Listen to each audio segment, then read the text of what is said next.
Dito natin sa Barangay 208 Zone 9.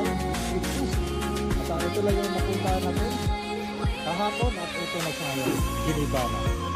So mapapansin nyo itong ginayuan na mall ay dito sa Bangketa at saka Kalsada.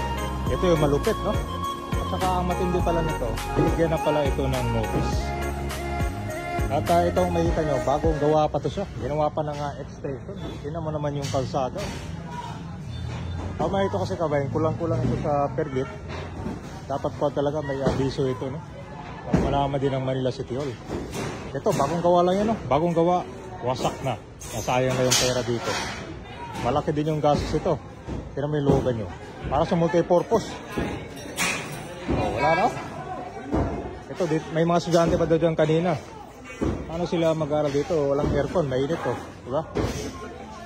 Ayan, wasak na. Tinanggal yung mga gamit dito.